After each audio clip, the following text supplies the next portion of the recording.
जोहार हज़ारीबाग। हम लोग हैं हज़ारीबाग श्रमणालय के पास, आप देख सकते हैं यहाँ पे। और हज़ारीबाग श्रमणालय में यहाँ पे हज़ारों की संख्या में शिक्षक जो हैं पूरे हज़ारीबाग से आ गए हैं। और ये जानते हैं पूरा मामला क्या है।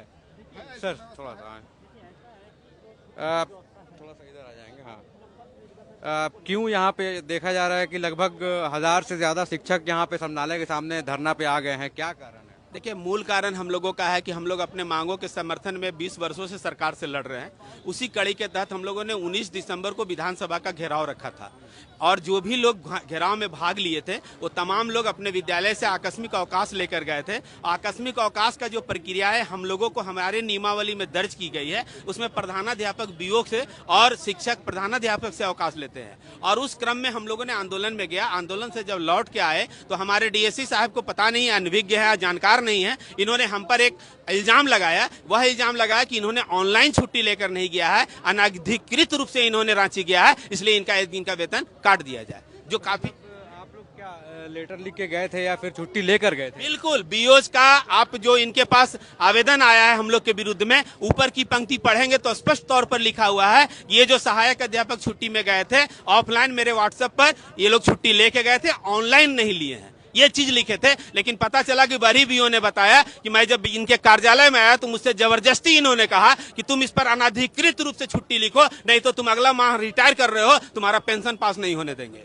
बहुत छोटा सा बात है, इसमें इतना लोगों को आने की क्या जरूरत पड़ा? आप लोग बैठ के भी बात कर सकते हैं। बिल्कुल, हमने प्रयास किया। आज करीब 19 तारीख से हम लोग इस प्रयास में थे कि डीएससी साहब हम लोगों से बात कर लें, विधिवत पत्र निकाल लें और इस बात को समाधान कर लें। लेकिन प्रतिदिन इनके रात में एक पत्र निकलते जा रहा है और ये बात नहीं करके कहते हैं कि हमारी बेइज्जती हो रही है। तो बेइज्जती किस बात की हो रही है भैया? हम विद्यालय में शिक्षा का से अलग जगा रहे हैं, हम आपके विद्यालय में सारा काम कर रहे हैं। अगर आपको ये शिकायत आ रहा है कि विद्यालय में शिक्षक नहीं पढ़ाए तो आप कार्रवाई कीजिए, लेकिन यदि हम पढ़ाए हैं और आप अनाधिकृत रूप से वेतन काटिएगा, ये कतई बर्दाश्त नहीं करेंगे हम लोग। जैसे यहाँ पे कितने शिक्षक होंगे जो लोग अफेक्टेड हैं, मतलब जिनकी तनख्वाह काट ली गई है? देखिए, बीओ आनन फानन में मुझे दुर्भाग्य लगता है, बरही ब्लॉक से 44 शिक्षकों का इन्होंने सूची बना के भेजा है डर से, जबकि मेरे यहाँ से लगभग 150 से ज्यादा शिक्षक उस कार्यक्रम में भाग लिए थे। ये तो ऑनलाइन पर देखने की जरूरत, जब हमको ऑनलाइन चिट्ठी लेनी ही नहीं है तो फिर आप ऑनलाइन का प्रेशर क्यों दे रहे हैं? और अगर देना है तो आप अपना पत्र दिखा दीजिए कि डीएससी के माध्यम से एक पत्र निर्गत था कि आपको भी ऑनलाइन छुट्टी लेनी थी।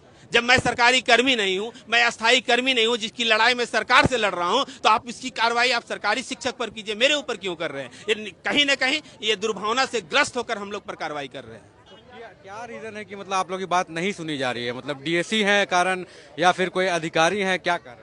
अब देखिए, पदाधिकारी हैं, हम लोग सहायक अध्यापक है, हमारी समस्या आएगी तो मैं उच्च अधिकारी के पास जाऊंगा। हम लोग अगर इनके पास मिलना भी चाहे लेकिन ऐसा संभव नहीं हो पाया। अब रीजन तो वही बता सकते हैं, आप उनसे पूछ सकते हैं आखिर क्या रीजन है जो आप सहायक अध्यापक की बात नहीं कर पा रहे थे। अभी हम देख रहे हैं कि यहाँ पे बहुत सारी महिलाएं हैं और सब टीचर हैं यहाँ पे, तो इनको छुट्टी मिल चुका है, अभी छुट्टी चल रहा है आप लोग का, तो ये छुट्टी आप लोग का बर्बाद हो रहा है, तो आने जाने में जो खर्चा हो रहा है क्या वो कौन उठाएगा? देखिए, सहायक अध्यापक एक ऐसा झारखंड का आंदोलनकारी बन गया है जो अपने हक और अधिकार के लिए अपनी पैसा से, इस अल्पमानदेय भोगी से, ये तो हजारीबाग है, रांची में हम लोग करीब 40-40, 50-50 दिन तक रहे हैं। हम लोग छठ और दीपावली वहां मनाए हैं, इसलिए हम लोग को ये मायना नहीं रखता कि हमको पैसा कम मिल रहा है। अगर मेरे मान सम्मान के साथ ठेस होगा तो हम लोग कतई बर्दाश्त नहीं करेंगे। आपको क्या लग रहा है, मतलब इस आंदोलन का कुछ पॉजिटिव आएगा, रिजल्ट आना चाहिए? हम लोग उपायुक्त महोदया से गुहार करेंगे, आपके माध्यम से भी करेंगे, और मैंने दंडाधिकारी से भी आग्रह किया हूं कि मेरी बात को सुन लीजिए। अगर हमको ऑनलाइन छुट्टी लेना है मैं स्वीकार करूंगा, मैं घर चल जाऊंगा, अगर नहीं लेना है तो वो पट निरस्त होना चाहिए।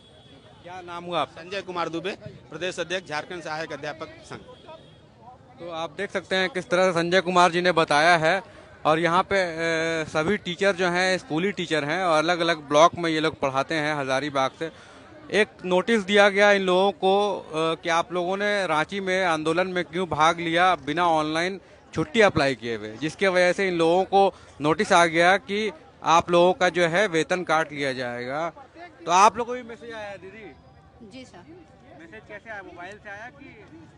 नहीं, मोबाइल मतलब डीसी कार्यालय से पत्र जारी कर दिया था सर। पत्र स्कूल के लिए जारी कर दिया? हाँ, कि सभी का मतलब एक दिन का मानदेय मतलब कटौती कर दी जाए। मतलब कितना होगा एक दिन का मानदेय आप लोग का? एक दिन का कितना मतलब होना चाहिए? 550 से 600 के लगभग में होना चाहिए सर। उतना काट दिया जाएगा? हाँ, 500-600 उतना काट दिया गया है सर हम लोग का। क्यों काट? जाकर हम लोग अपना हक के लिए न गए थे। तो मतलब टाइम पे आ जाता है मानदेय जो होता है? नहीं, टाइम पर नहीं आता हम लोग का, नहीं आता, मतलब हम लोग उसके लिए फिर कार्यालय दौड़ना पड़ता है सर हम लोग का। हाँ। हाँ। मैं इस मीडिया माध्यम से बताना चाहता हूँ, हम लोग एक जनरल सहायक शिक्षक है और हमारे नेतागण को जो फंसाया जा रहा है बिल्कुल गलत फंसाया जा रहा है और इन लोगों को फंसा के पूरा शिक्षकों पे दबाव बनाने का कार्य कर रहे हैं।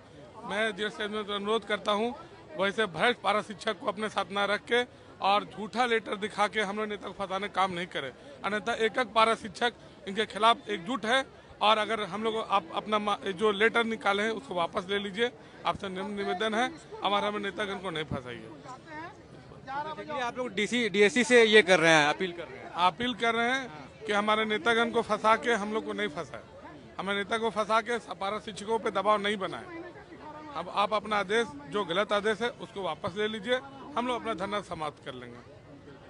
तो देख सकते हैं 1000 हमने टाइटल में लिखा है, लेकिन यहाँ पे जब हम लोग पहुंचे श्रमणालय में तो ऐसा लग रहा है कि 2 से 3000 शिक्षक यहाँ पे आए हुए हैं अलग अलग ब्लॉक से, और सबका रीजन यही है कि एक दिन का मानदेय जो है वो काट दिया जा रहा है और डीएससी से ये गुहार लगा रहे हैं, आखिर मांग रहे हैं कि आखिर क्यों काटा गया है और उसको वापस लेने के लिए ये लोग सब दूर दूर से यहाँ पे आ गए हैं। एक दिन का धरना यहाँ पे करने के लिए बैठ गए हैं। अब देखिए आगे की कार्रवाई क्या होती है, क्या इनकी बात सुनी जाती है या नहीं। ऐसे भी अभी क्रिसमस की छुट्टी चल रही है, विंटर वेकेशन चल रहा है, तो स्कूलें तो बंद है, लेकिन ये लोग बंद स्कूल में भी अपना अधिकार मांगने के लिए आए हैं। बहुत बहुत धन्यवाद। मैं फैज अनवर, जोहार हजारीबाग।